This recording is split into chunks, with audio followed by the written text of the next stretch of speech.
seems new.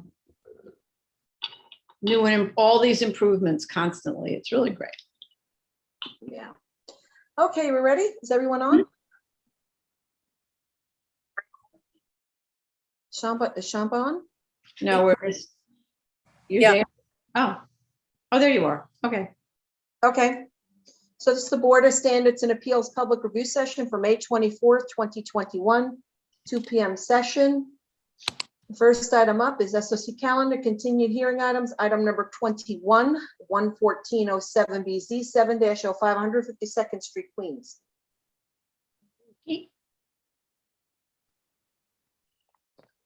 Okay, we last heard this on February 22nd, so submissions made on April 21st and May 5th are relevant to this review.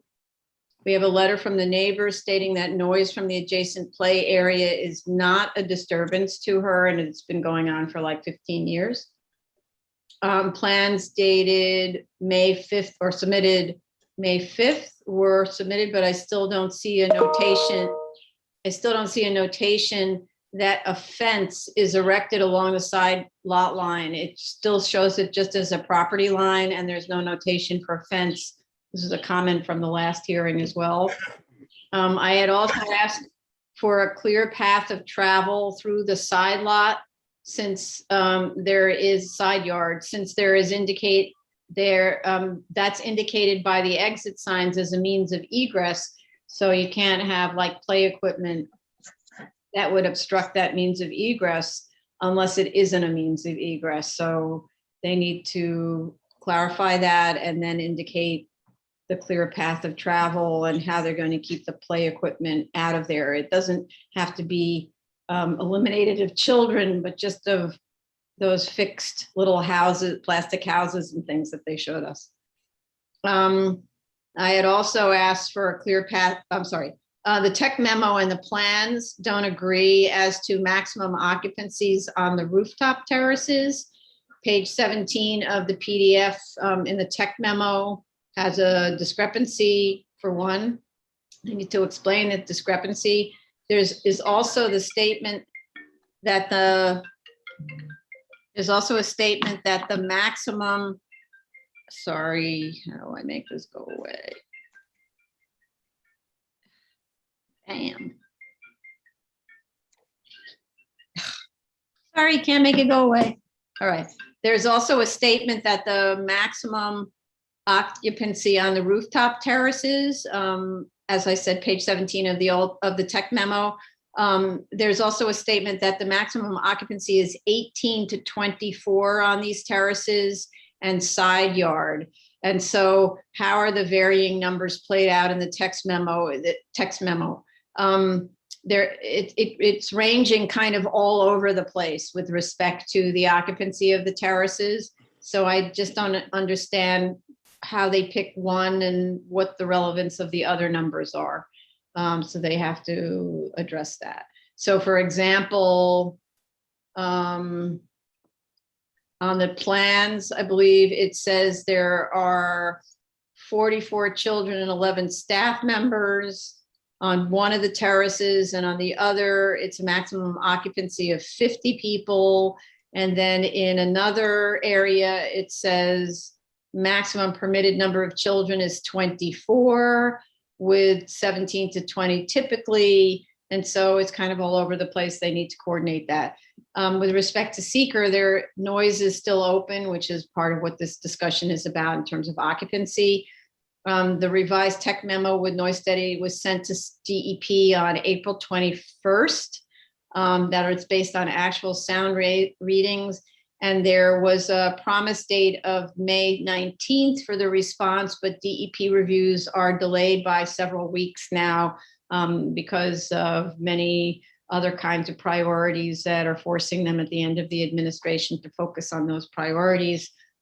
So it's not clear when we'll get a response. Okay, those were my comments, Vice Chair Shandau. Oh, I didn't know how my video went into a no video mode. Anyway, yeah, my only comment was with regards to the outdoor play area, indicate the fencing, the height of the fencing And other than that, I had no additional comments. Okay. Yeah, they have to indicate the fact of the fencing. It doesn't even show as a fence. So, Right, the photo shows it. Photo shows that it's there is a fence, but it should be indicated in the plan. right. And same goes for if there is any other kind of fencing that's along the roof also. Mhm. The fencing and the fence height and material.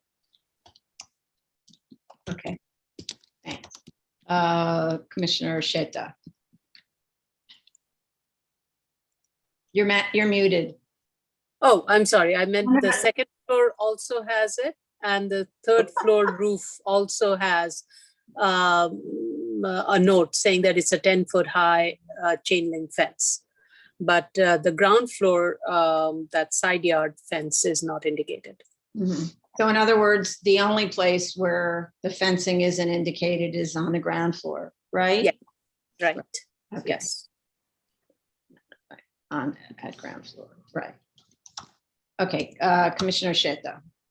Thank you, Chair. The main concern for me is the noise. Although, despite of that letter they got from the neighbors, I'm still concerned about the conclusion of the PIC memo and the way they looked at how the receptors would be impacted with the proposed action, meaning that adding this play area on top of the second floor. On page 6 of 105 in the PDF, under heading noise, the TIC memo reads, with the specified attenuation measures outlined in the attached noise study, the proposed action would not have any significant adverse impact and no further assessment is warranted. I'm not sure what kind of measures are referred to here. As far as I understand, the conclusion of that PIC memo was that no measures needed. If this is the case, that kind of language shouldn't be there. This is one thing. The other thing is, if you look at page 26 of 105, they monitored, they did the monitoring for receptor 1. They did it at the very east portion or section of the property line.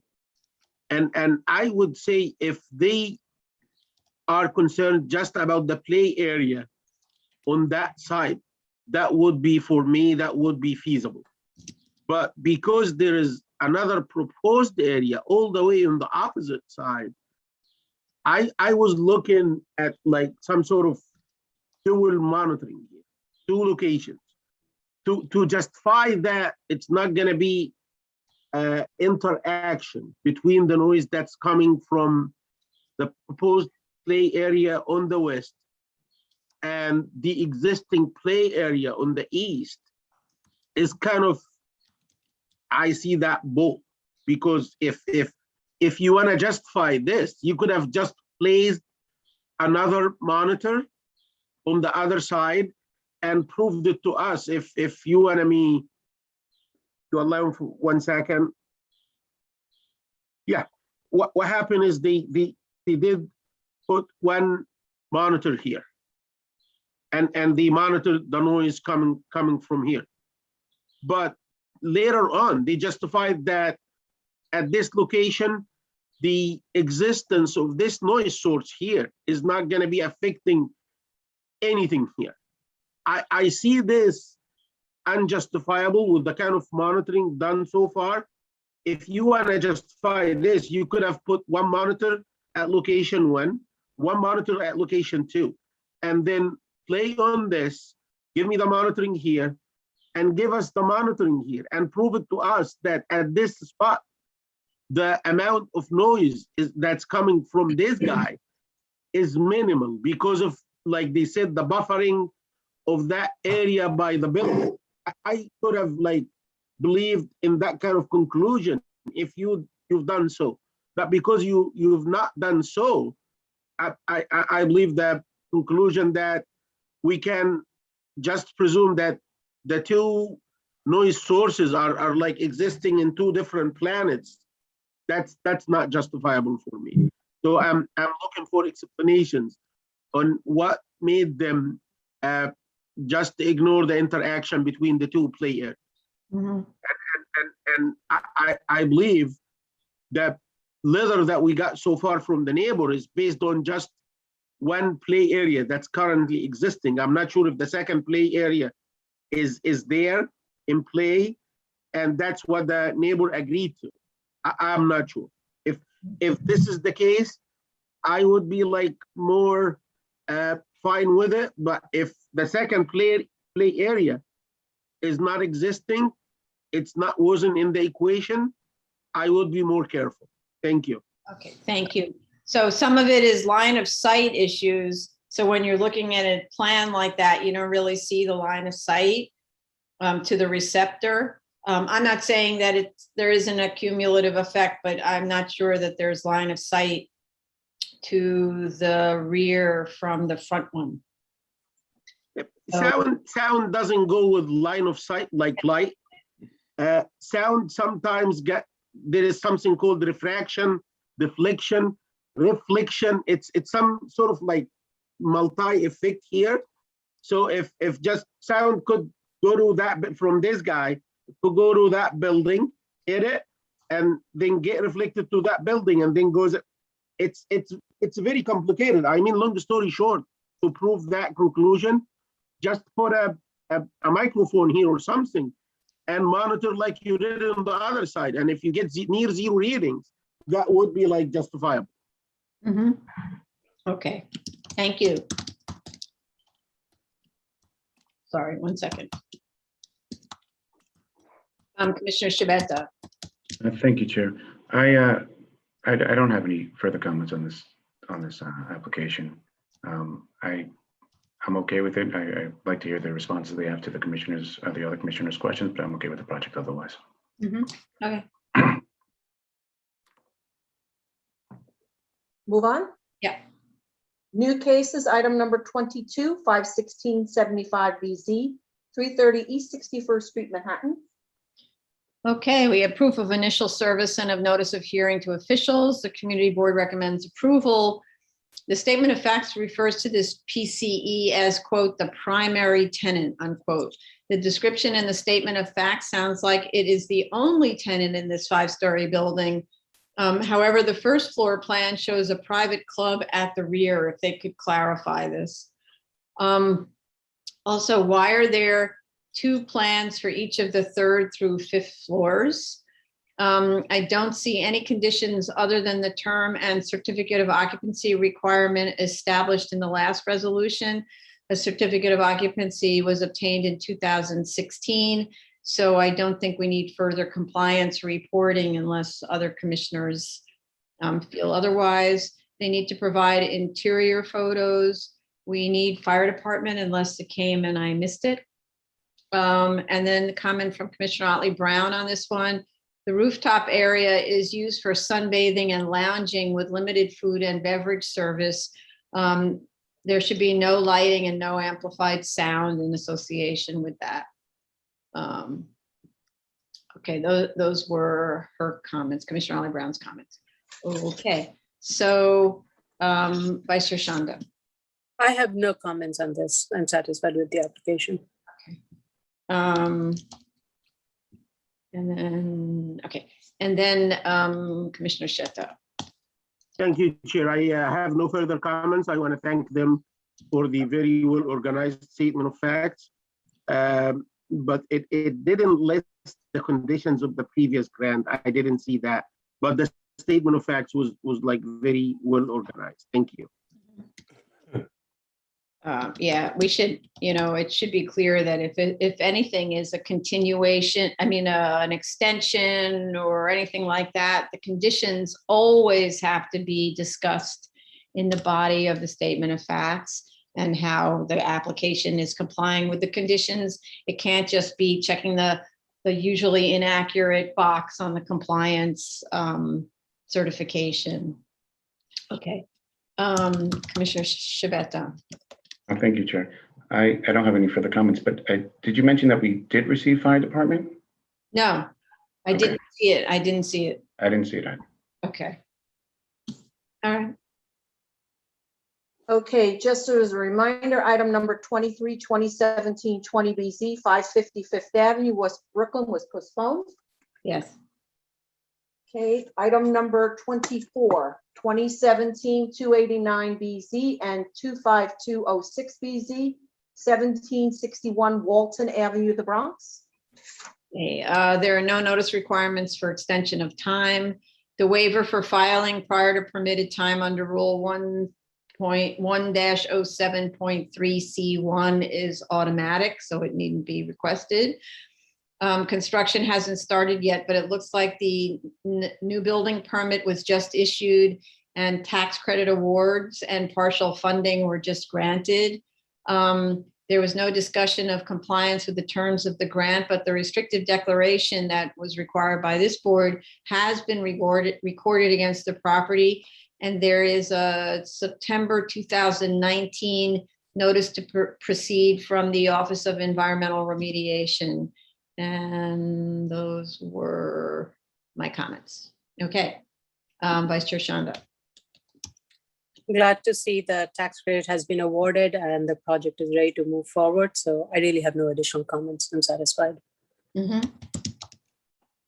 Okay, Commissioner Sheta. I have no further comments. Thank you. Commissioner Shabeta. Further, thank you. Can you say that again? You got cut off. Oh, I have nothing further from me. Thank you. Okay. Carlo? Yeah, go ahead, Carlo. Carlo, Carlo, muted. you're completely. Carlo, you have your hand up, but you're muted. Sorry, I couldn't unmute. I just wanted to clarify, Madam Chair, I believe when you read off the actions before us, I believe there was a waiver filed because they're filing in excess to a year prior to the expiration of the time. No, they submitted on May 10th, 21, and it expires time to obtain and extend. No, I can't find it. No, I can't find when the CO, time to get the CO expired. It No. was between 1 year before and 30 days after the expiration of the time. Oh, it went, so it was December 4th.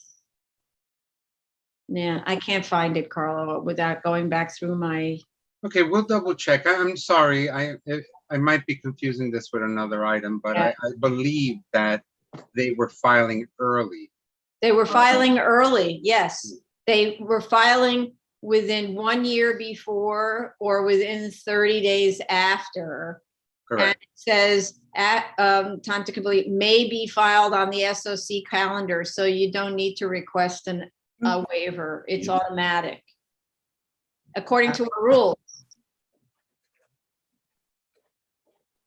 I think Jella is going to help out.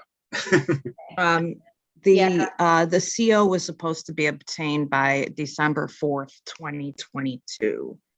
Right.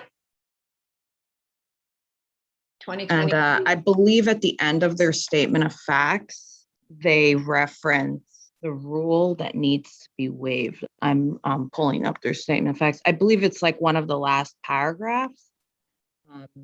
Yes, and my understanding is that they did file for and requested the waiver.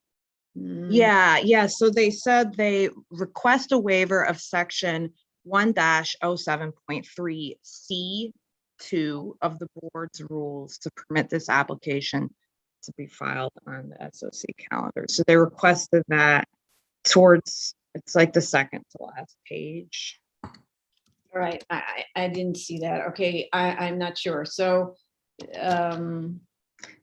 It's on page 4 of 5 of the statement of facts. tell me again, it's 7.3C. 2. C2. Mhm. And why is that? Because the CO expires the time to obtain a CIO expires December 22, 22, right? right? So they're filing in excess of a year prior to that expiration.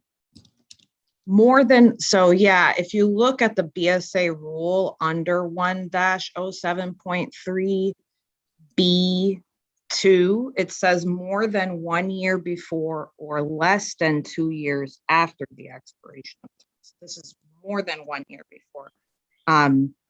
All applications filed like this may be filed under SOC calendar, provided that the applicant requests a waiver under this paragraph in the application. So you just said a different one. You said 7.3 B2, B as in boy. Mhm.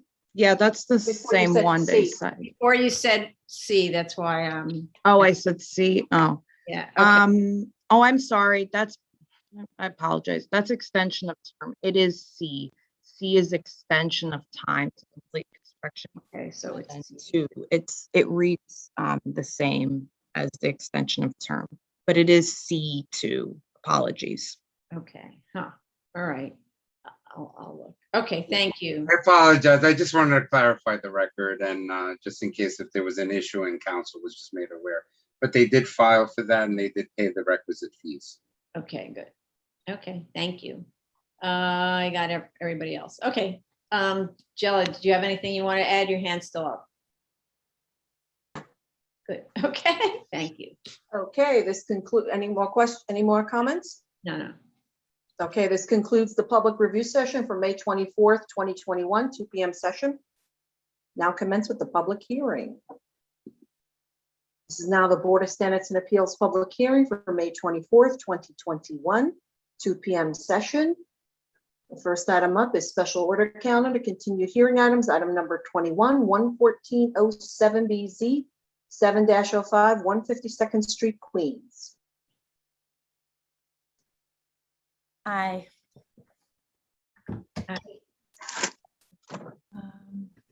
Hold on, everybody's gonna come on with me in a second. If you're a member of the applicant team, please raise your hand in Zoom, or if you've called in by telephone, please press *9. I was literally on the phone with them and I'm like, oh my God, we're on, and I made everybody hang up. So yeah, 1 second. You went Thank too you. fast.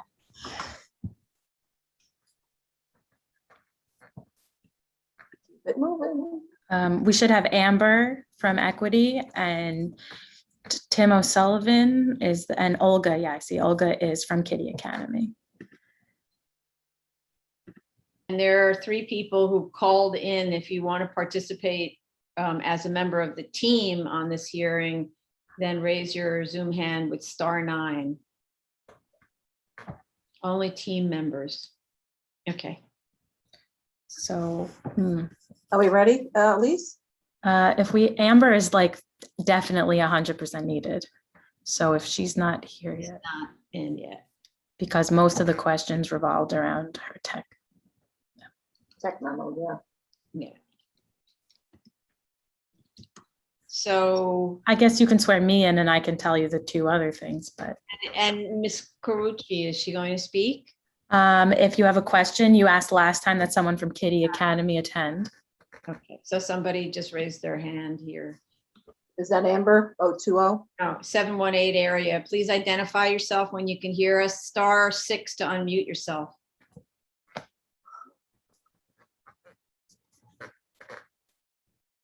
This is Olga Kuchi. Oh, okay. She must have lost her way. So you're on 2 different forms. You're on Zoom and also dialed in, right? Yes, I don't have a camera. Okay. And it's Carucci, right? Correct. So I still don't see Amber. Oh, Do there you she want is. to? No, we have her. She's here. I see it. Okay, so she's key for me. And if you want anyone else to speak, we have other people, but those are most of the comments. So me and Amber definitely. Okay. I'm here. Okay. You're here. Thank you, Amber. Okay, raise your right hands. Tim O'Sullivan, please unmute yourself. Thank you. Do you affirm to tell the truth, the whole truth, and nothing but the truth in your testimony before this board and to respond honestly to board member questions? I do. All right, please state your name for the record and proceed, Ms. O'Gare. Elise Fullader from Eric Palatnik PC. First, we can very easily put showing means of egress. There is no furniture, and the fire department in that means of egress currently, and the fire department regularly inspects, as I talked about with Tim. So that's easy to put. And we can also put the fence that's missing. That is not a problem to put as well. And then the question about occupancy, I'm going to give to Amber and Sheta's Commissioner Sheta's questions regarding her noise study. So Amber. Sure. Amber Cartalian, Equity Environmental. So I wanted to clarify that the occupancy that's listed for the various play areas, the existing play areas that was stated was based on my discussions with the operators of the facility. You know, they have their own specified limits for how many children are allowed in each area at any one time. And so those were those numbers. And it's my understanding that the occupancy that's listed in the architectural plans is, you know, based on code. So that needs to be clarified because they even don't match among themselves. So for instance, the occupancy, the maximum occupancy is higher, I think, in the tech memo than it is on the drawings. Even according to code, you can't have it higher than code when you're talking about occupancy levels, right? That wouldn't be legal. Mm-hmm. So there's at least 3 numbers spinning around for the occupancy of each play area, and that needs to be coordinated. And if in your tech memo, or let's say the statement of facts, you're saying one thing, then you have to explain why it isn't the other thing. So it's not just you, Ms. Cortalian, it's Ms. Fullader. If you've got 3 different occupancy numbers based on different things, then you have to explain how they can run simultaneously, because I have 24 as a maximum, 50 as a maximum, 18 is a maximum. So, you know, they're really not specified about why they're all different and why you're not, for instance, in the tech memo, not using the reasonable worst case scenario unless you are, right? So. Yeah, for the purposes of noise, it's hard to do that because the idea is we did the monitoring to capture the noise levels. And, you know, even in standard studies, it really doesn't, the number of students can't be projected out in terms of noise level. We captured what it was in terms of, you know, how the facility was operating, but we can definitely coordinate with the team to make sure that all the numbers are clear and that they all match. But what were the occupancies when you took the measurements? Because if let's just say 24 is the maximum expected, but there's only 6 kids and those are your measurements, then how is that representative of the actual noise loads? No, we confirmed that the occupancies that were, you know, that the number of students that were out there in the play area were typical, and they were also close to the maximum, very close to the maximum allowed by the facility. And that's written in the narrative. So the narrative says this was how many kids were when we took this test. Okay. Correct. It says how many, and then also how many are the maximum permitted. Mm-hmm. Okay.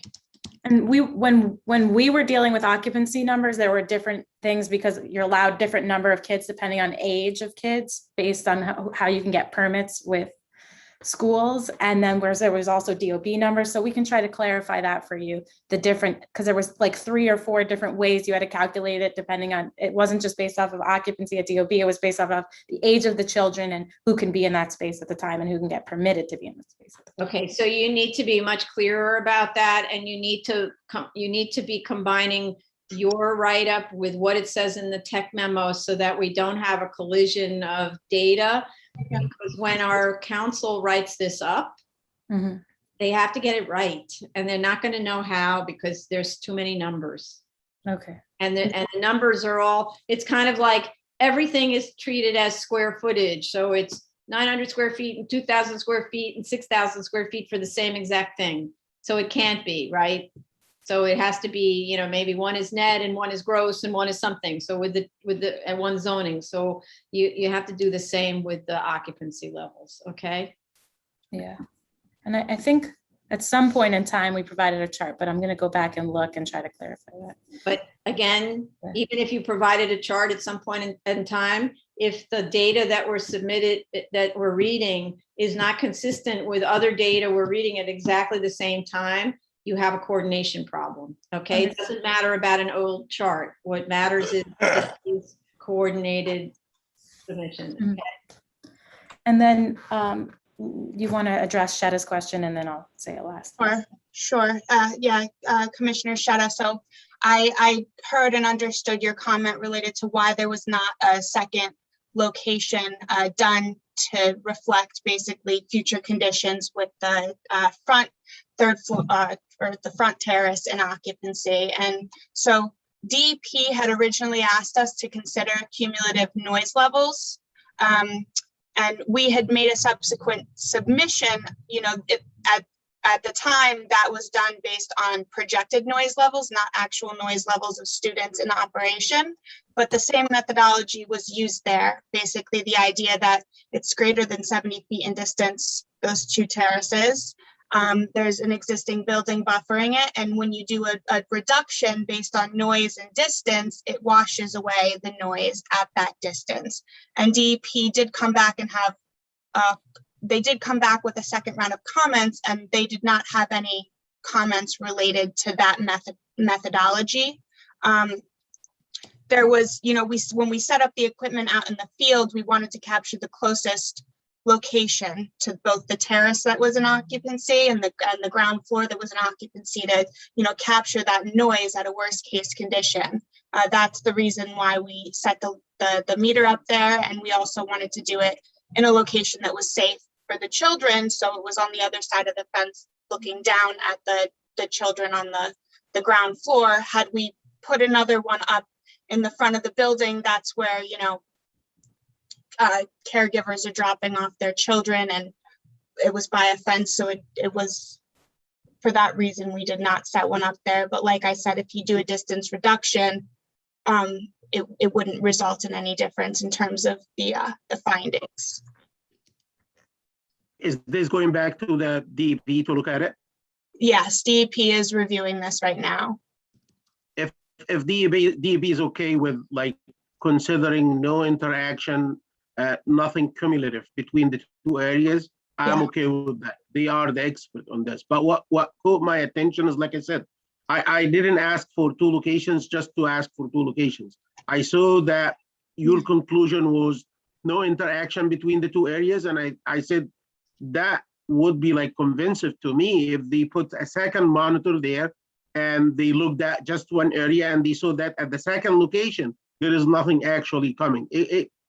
In my opinion, it's supposed to be based on something that's measured in the field. But if this is like the outcome or the conclusion from DEP, I'm okay with it. Completely understood. And I think, you know, you asked a good question. There was just reasons why we didn't do it in this instance. And then to your point, I believe you had mentioned that there's some text, I believe in the tech memo, where it was stating that, you know, with certain noise provisions in place, there would be no impact. As you're referring to some, I'm sorry, go ahead. Sorry. I was going to say, as you said during the review, there is no mitigation specified. So we'll make sure that wherever that's located, that's removed. Wait, Yes. sorry, wherever that, oh, in other words, that you'll rely on methods or measures, even though there are no measures. Yes. Right. So that it's kind of confusing. There's some language in one of the materials that states that we need to make sure that that's removed. Okay, but you used to have mitigation. Why did the mitigation go away? Weren't you going to be doing something? Yeah, so there was the mitigation that was previously proposed was you know, acoustic fence along the boundaries of the terrace. The reason that it's no longer required was based on the actual noise levels that were recorded. The sound was a lot lower, which is understandable because there's less students. They're very tiny students with tiny noise. So that's why, based on these results, it did not exceed any thresholds. Even when we looked at it from the standard noise levels and using those projections, it was only about 2 point something decibels over the threshold. So that was at that time, and now we have the in-field measurements. Mhm. Do you remember how many children there were on the roof that you measured? I want to say 18. I don't remember off the top of my head. I don't want to conflict the materials. It's all in there, but I want to say 18. Okay. All right, we'll look at that. Thank you. I saw that you ran the analysis based on the L equivalent, LEQ. LEQ. Is that kind of like a standard practice? That's standard. Although there are like really much higher values like L10. L10 is L10 like denotes 10% presence. It's Is the that noise level. It's the noise level that's recorded 10% of the time over the period of the monitoring. And LEQ is the standard noise level measurement that you would use for a stationary noise source for a playground noise analysis. That's per the seeker manual and DEP guidance. Do you mind what is the occurrence of that EQ? Yeah, it's the equivalent. I don't remember. It's the equivalent noise. It's like, I think it's the. I have to look it up. I honestly it should be higher. It should be higher than 10%, but I was wondering, is it like 50%? Is it like 60%? No, it's not a percent. I think it's the noise level equivalent that occurs. I have to look it up. I know it stands for equivalent, but I honestly specifically don't know exactly. That's fine. Okay, thank you. And the last thing I just want to say is that we understand that DEP is needing extra time, and we understand your comments, but this daycare, really, the goal is to obviously open in the new year in September and build it out legally per your comments. So whatever we can do to help that along, is really important to this client, because, you know, September is coming and coronavirus schools are starting to open again. Okay, understood. LEQ is the constant noise level that would result in the same total sound energy being produced over a given period. Fundamental measurement parameter designed to represent a varying sound source over a given time as a single number. The number is a measure of the energy contained within the sound at the point of the receiver, useful in terms of the potential for sound to damage or disturb, blah, blah, blah. The math. It's basically the average sound that's occurred over that monitoring period. Right. Oh, the average over the monitoring period? Yeah, yes. Well, okay. It's logarithmic, to tell you the truth. And I don't remember anything about how to read the equation that I just am looking at. So I'm just going to tell you it's a logarithm. Anyhow, okay. All right, so then any other comments, questions for anyone? Okay, so let's go to the public. Okay, the item that we are currently discussing is 11407BZ, 7-05, 152nd Street, Queens. The call-in number is 646-558-8656. The Zoom webinar ID number is 919-7801-2457. And the passcode, should you require it, is 508030. And if you're calling in, please press *9 to raise your hand and *6 to unmute. If you are in the Zoom room already, please raise your Zoom hand and press *9 to speak. Okay. Sorry, *6 to unmute, sorry. Right. We have Olga Carucci who has her hand up. Would you like to speak, Ms. Carucci? No, thank you. Okay. That's necessary. Just looking. Okay. So with respect to the timing, et cetera, this is a seeker item that's open, and we cannot close or vote when we have open seeker. So Right. that's just a requirement for our negative declaration issuing. Well, just to clarify, Chair, this is a tech memo, which is slightly different from a neg deck. We already have a neg deck that was issued previously. Of course, the tech memo is looking at the noise from the playgrounds, which wasn't fully looked at in the first neg deck. So Okay. just a slight clarification. Okay, so it's tech memo, right? Okay, that looks, all right. Outdoor. Okay. But what I wanted to say is this all, what's involved with actually opening this? Isn't it all ready to go? There's no construction involved, right? Or Tim, do you want to say what you have to do? Yeah, certainly. So there is one bathroom to be added. This is, by the way, I'm Tim O'Sullivan. I'm the owner and the builder. So there's a bathroom to be added. There is one demising wall that needs to be shifted. There are some flooring to be done. We also have to put the fencing up on the third floor playground. So there's a considerable amount of work. And I have to get it approved by the DOB. So, but the thing is, what we're focusing on right now is the outdoor play area, right? So this is maybe maybe you can answer this question too. Even if you didn't have access to this third floor play area, wouldn't the children be allowed to use the play areas that are in other parts of the building? Under the code? Under the, whatever the code is for applying for daycare centers? I'm not certain about that, ma'am. Yeah, so I mean, the thinking is we'd like to open it all at the same time and certainly not have any construction work ongoing while the classes are occupied. Well, no, but so there wouldn't be construction work other than installing the fence, right? So what I'm trying to say is this issue of the daycare, what are we doing here? Madam Chair? Yeah. Madam Chair, the third floor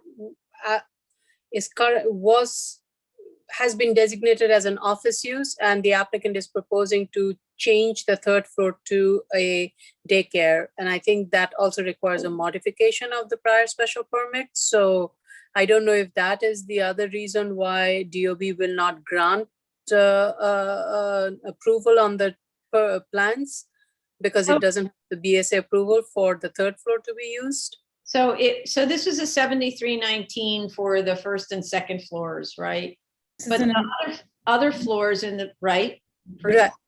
So the other floors are not within the purview of the agency, right? We often have there's just like there's a school over here and offices over there. So the offices can be renovated where you're just you need to install a bathroom, right? And change the floor. You don't need a permit to change a floor, and you can always put in another bathroom or take down demising walls in an office. So if you really wanted to get going now, you could file for a permit to make alteration type 2 changes to or even 3 arguably, but 2 changes to the office space, and then file a post-approval amendment for an alteration type 1. So I don't really think that you need to be holding yourself up in terms of doing those internal changes, but we need, because we're looking at the outdoor play area, we need sign off from DEP that mitigation, if required, is to be handled, to be done. So I'm just giving you a route that actually will work. Nobody tells you can't install a bathroom. Right. Well, I mean, that's great. I mean, we just wanted to be sure that we would get our approval before we did any work, because the bathroom that we're installing is going to have a toilet that's 12 inches high. So. And so office people, 12 inches. But you have other toilets there, right? Already. That's correct. But the bathroom that we'll be installing would not be for people my size.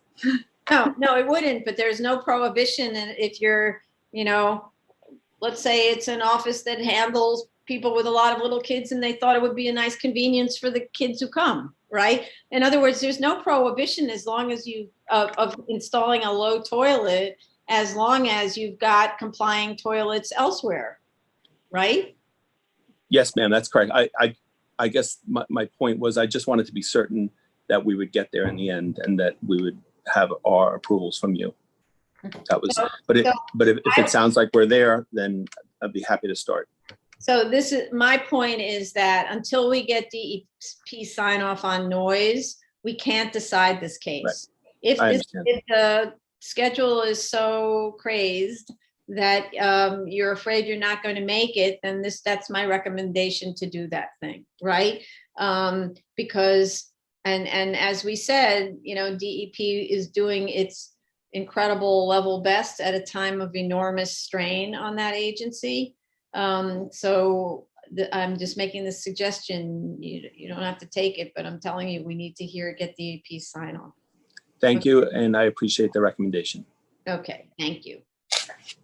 Thank you. All right then, so no other comments. So how much time to submit the responses to our concerns? Probably only a week because we're just going to add the fence, the egress, and clarify occupancy. Okay. So it's whatever DEP can do on it. They probably need more time. And it's also for you to coordinate the entire package with respect to occupancy, right? So to the extent it might affect the tech memo, don't know. Okay. Right? Mm-hmm. And if you were resubmitting the tech memo to DEP, I recommend that you underscore the changes that are made so they know that the only thing you changed was some clarification about that. Because you also have to eliminate the reference to noise attenuation measures that you're not going to be implementing, right? Yeah. And in the last set, we took out those comments from the plans, but we'll make sure that the tech memo. I just wanted to confirm something, and Tracy, maybe you know this, because I had initially submitted my materials separately with a standalone noise study. Do you know if that was what was submitted to DEP? It was the tech memo with the attached noise study. Got it. Okay. Okay. And there was backup data, as I recall. Okay. Yeah, Tracy, Yes. if we can please alert DEP to the fact that I hear that they mentioned that comment about not monitoring at 2 locations, and later on they eliminated that kind of comment. I'm afraid that it was just left away from being dropped in their comments list. If we can just alert them about this, that would be helpful. We want to make sure if we get something from them, it's solid. And in addition to that, we want to make sure that they are aware of the elimination of the measures that were previously said that it's going to be utilized.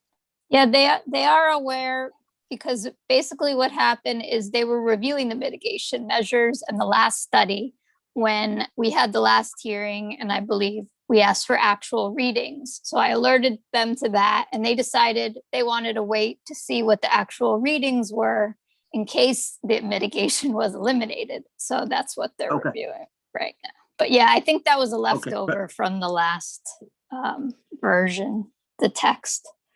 So I'll just double check to see if where that text is, and I'll just provide a clean and highlighted version. Right.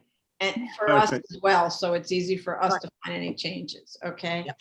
Great. All right. Thank you. So yeah, we'll try to reach out to DEP. It's not only that this project is delayed, there's several before this one. So we'll see what they say. We'll take whatever date they can give us. So how much time now to submit based on what we just discussed again? I still think for us, it'd only be a week or two, but DEP probably needs longer. So whatever we can get from DEP, like whatever time works once you reach out to DEP is what we'll take. We don't want to hold this up. Okay. All right. Okay. Thank you very much. Thanks everybody for calling in. Thank you. Thanks. Okay, the next item is new cases. Item number 22, 51675 BZ, 330 East 61st Street, Manhattan. And I emailed everyone, the fire department sent a letter of no objection. Oh, okay. I don't know if everybody saw that. Good afternoon, Todd Dale for the applicant. Hi. Hello. So I just heard the fire department issued the letter of no objection. Yeah, did you get a copy, Todd? No, that's You were, fine. see, you were Do I need copied to on it. sworn in? You were copied on it. Well, that doesn't mean he saw it. Oh, okay, sorry. How rude of me. Staring at their email all day long, Tony. I see it. I confirm that I see it. Thank you. Do I need to be sworn in? Yeah, okay. Are you the only one? I am the only person today. Okay. Do you affirm to tell the truth, the whole truth, and nothing but the truth in your testimony before this board and to respond honestly to board member questions? I do so affirm. Okay, Todd please Dale for state. the applicant. I heard review session. I can respond quickly, but it seems like most of the issues are taken care of. I have it on good authority. The fire department issued a letter of no objection, so they should take care of that issue. With respect to the tenancy, just to clarify, in 1983, just to, some history of the site, the original grant was primarily for a bulk variance to allow the tennis club in 1975. Right. At that time, I think that may have predated the PCE special permit. As was detailed in the history, it's since changed from a tennis club to the PCE, and Equinox is the second operator. But in 1983, the variance was amended to allow a portion of the first floor to be a restaurant. So when I said primary tenant in the papers, it's because the half of the ground floor and then all of the upper floors are all the Equinox Fitness Club. And the western portion, I believe it is, it's the 60th Street, I think, entrance. The restaurant has a separate entrance. I don't know actually what their current operating status is, but it's been a restaurant since 1983 that's just operated independently of the gym. Ah, okay. Hence primary tenant as Yes. sole. And there was, sorry to interrupt. There was a question about the plans. The reason that there's multiple second floor, some of the upper floor plans is because there's mezzanines. So it's like a second floor and a second floor mezzanine plan. So that's why it looks like there's duplicative plans, but they have like a mezzanine that runs around, because since this used to be a tennis club, you had these mezzanines designed so you could kind of look down on courts. So that's still part of the current structure. Other than that, I'm not sure if, well, there was a question about interior photos. We generally provide interior photos for legalizations.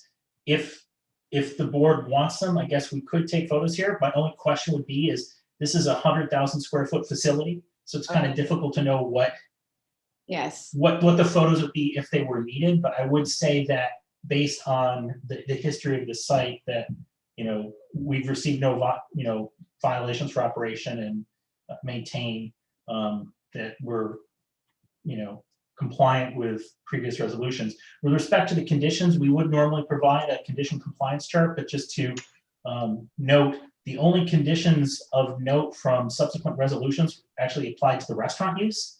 They weren't allowed to be a discotheque, so there weren't really any resolutions that were PCE, or excuse me, conditions that were PCE specific. Hence, that's why we didn't provide a chart in this case. Okay. So we actually do require photos of extensions. So this is effectively an extension, right? Extensions of term. So this is effectively an extension of term. How about you just take, from like the mezzanine level looking down across so we can see, because I'm assuming, because any partitions don't go to the ceiling, so you would get a really good view of what's going on down there. How about just that, like one photo at each I level? can talk to the operator about the photos. Okay. One thing that I would like to note now, though, and it's actually tied a bit to the next case, which is being postponed. As the board is aware, there's a pending text amendment with respect to PCEs. Yes. In this particular instance, since the original, this wasn't a special permit, this was a variance. However, the only reason it was granted as a variance was because there was already a variance on the site. This is a C8 district, so the PCE special permit would have been available. Based on our reading of the text amendment, this may become an as of right use, and the variance only relates to the bulk that constructed the building.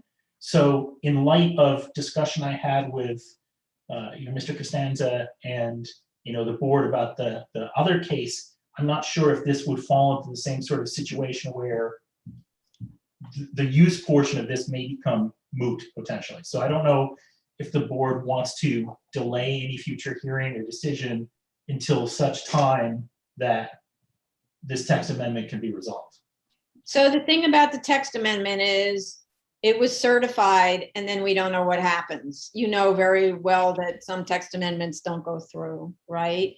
So in the interest of not holding up the ability of this operator to continue operating, I think, we should proceed. Like, I'm fine with you submitting the photos and we close. There's really nothing open, right? Right. So we could just close this and you submit the photos and then we vote on it like at the next hearing or something. And then at least the applicant, the business owner doesn't have to worry about it anymore. And if in the future it's a situation that can truly be legalized, that's then great, right? Right. I understand. I just wanted to bring it to the attention of the board so we could proceed as you saw fit. I just wanted to mention. Right. So, this is going to be an issue with every PCE we're currently looking at, about to look at. Some of them, it's questionable, like why they're even applying, because they're sort of cut and dry, unrelated at all to a variance in the situation. So sometimes what we'll do where there's a change in tenancy to an as of right use and the waiver was bulk, sometimes it's by letter of no objection, right? Right. But sometimes there was something about the variance that goes to the proposed use. Right. So, so that just all depends. But yeah. So I think. Noted. We'll provide the photos and we can proceed. I just wanted to make it known. Okay. All right. And just quickly, with respect to Commissioner Ali Brown's comment, there is no lighting that's directed away. They don't play any music up there. And that roof is also multiple stories higher than any adjacent use, to address her comment.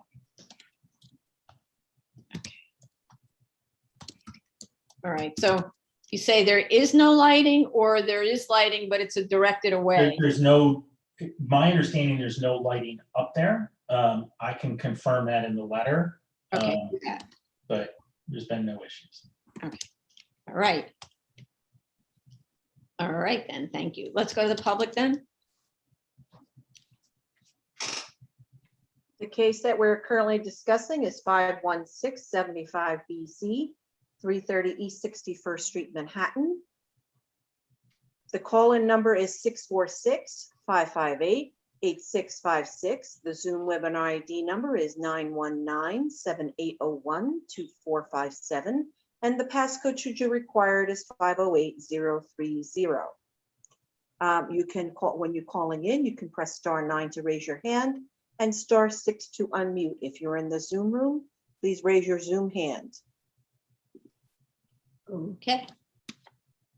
So looking to see if there are any, there are 2 people who dialed in by phone. If you'd like to speak on this application 330 East 61st Street, a PCE, then raise your Zoom hand with a *9. Thank you. Okay. So how much time, you're not really sure, but how much time to get those photos? I don't expect it would take long. We could be very flexible with the board's schedule as far as submission and any future date. So what's today? So you think you could get it before, what's our next hearing, June 10th? June 14th. June 14th. You think you could get it by the Friday before, which is June, sorry, let me just look. June 14th, June 11th. Definitely, June 11th, we can do a selection of interior photographs. It doesn't have to be a lot of photographs. Just stand on the mezzanine, take a picture of that floor, and then stand on the next mezzanine, that floor, and then we're done. Okay? Sure. Okay. By June 11th. All right. So I would say morning of June 11th, so there's time for us to review it. Okay. So let's I will commit to June 10th. June 10th. Excellent. Close of business. June 10th, COB. All right, great. All right, then. Thank you very much. So I'd like to make a motion to close. Chair Promoter, Aye. Vice Chair Chanda, Aye. Commissioner Otley, Commissioner Sheta, Aye. Commissioner Shabeta. Aye. Okey-doke. Great, thank you. Thank you. Next item is item number 24, 2017-289 BZ and 25206 BZ, 1761 Walton Avenue, the Bronx. Okay, just in case someone called in who didn't listen to. Oh, I'm sorry. Yeah, I should have mentioned. 2017-20 BZ, 550 Fifth Avenue, Brooklyn has been postponed. Right. So if you are calling in about that case, it is not being heard today. So let me repeat, item number 24, 2017-268 BZ, 25206 BZ, 1761 Walton Avenue, the Bronx. I think you read the wrong numbers. 2017-289 BZ. And 25206 BZ. Yeah, okay. What did I say? 1761 Walton Avenue. Yeah, okay. So I think the first numbers were different, but okay. Go Oh, ahead. okay, sorry. That's Van. Peter proceed as I think everyone else is part of the applicant team. Okay, I don't think you really need a big team on this. We didn't have any comments. They are welcome to join, but I don't really see for what. All right, so should I swear everybody in? Ready? Yep. Okay, raise your right hand. Do you affirm to tell the truth, the whole truth, and nothing but the truth in your testimony before this board and to respond honestly to board member questions? Yes, I do. Please state your name for the record and proceed. Peter Right. Presida. Good afternoon, Fan Baton from Sheldon Lobel PC for the applicant. We attended the review session. I first just want to thank Mr. Costanza and Ms. Pranga for reviewing and scheduling us very quickly. Just, you know, at the review session, some of the comments, the rules of practice and procedure would basically say that we're filing too early because we're filing before December 2021. So we needed the waiver, but we applied for that and paid for that as well. And regarding the conditions of the prior grant, I complied with the conditions for pre-construction. I believe everything else is post-construction. Okay, you want to just say what those conditions were that you complied with? The conditions regarding the restricted declaration and the e-designation, as you mentioned at the review session, the notice to proceed was issued from OER. Okay. Okay. And also, can you just verify which waiver you requested? It was under 107, 1 second, 107.3 C, which is for extension of time, and then 2. 3, B like boy. No, 2. C like Oh, C Charlie. like cat. Okay, 2. Okay. All right. which is for extension of time. Okay. Good. Anything else from anybody? Anybody? Let's go to the public.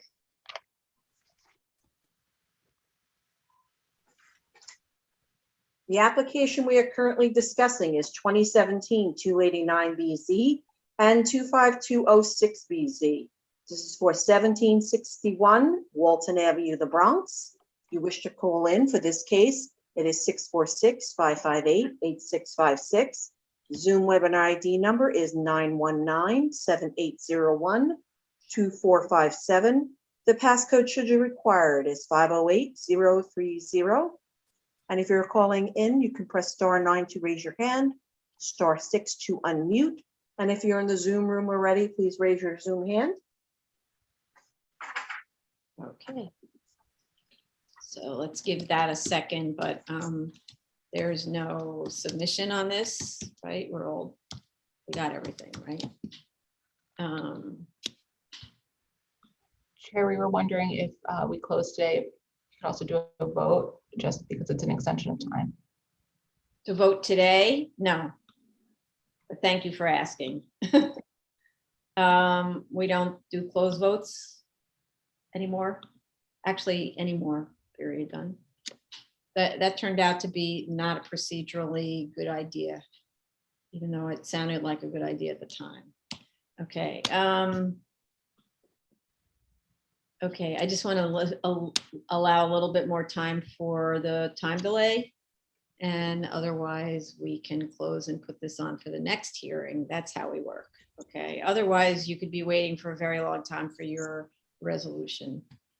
So, okay. So then I'd like to make a motion to close. Chair Promoter, Aye. Vice Chair Chanda, Aye. Commissioner Sheta, Aye. Commissioner Shabeta. Aye. This application's closed. Okay, thank you. There's no submission on this. Thank you. Thank you. Okay, Thank you. this concludes the public hearing for May 24th, 2021, the 2 p.m. session. Okay, thank you, everybody. See you tomorrow at 10.